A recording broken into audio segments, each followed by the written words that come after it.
நம்மளை சுத்தி கண்டிப்பான முறையில எப்படி நல்ல ஃப்ரெண்ட்ஸ் நம்ம கூட இருக்கிறாங்களோ அதே மாதிரி நம்மளை பிடிக்காத கூட்டமும் நிறையவே இருக்கு. we call them as haters இல்லையா? thank the haters. இந்த இடத்துல நன்றி சொல்லணும் நீங்க அவங்களுக்கு. டாக்டர் வீணா, சைக்காலஜிஸ்ட், என்னோட specialist, relationship and work place insights பத்தி தெரிஞ்சுக்கணும்னா எங்களை ஃபாலோ பண்ணுங்க. நல்லா யோசிச்சு பாருங்க, இந்த ஹேட்டிங் கம்யூனிட்டி உங்களை சுத்தி இல்ல அப்படின்னா நீங்க ரொம்ப ஸ்ட்ராங்கரா வளர்ந்துருக்கவே மாட்டீங்க. உங்களால அது செய்ய முடியாது. நீங்க இந்த விஷயத்த கண்டிப்பா ஃபிளாப் ஆக்கிடுவீங்க.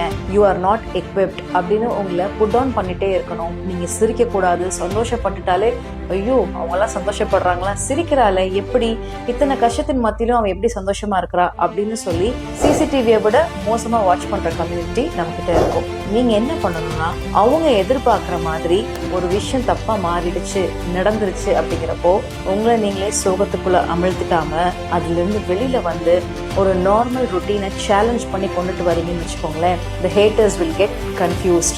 அந்த கன்ஃபியூஷன் தான் உங்களுடைய சக்சஸ். நீங்க ஏதாவது ஒரு வீக்கஸ்ட் சேலஞ்ச்ல இப்ப இருக்கிறீங்கன்னா ப்ளீஸ் சேலஞ்ச் தி சிச்சுவேஷன். அதுல இருந்து வெளியில வந்து உங்க ஹேட்டர்ஸ் கம்யூனிட்டிக்கே நீங்க திரும்பியும் பறந்து வருகிறதான ஒரு ஃபீனிக்ஸ் பறவைன்னு நிரூபிச்சு காட்டுங்க.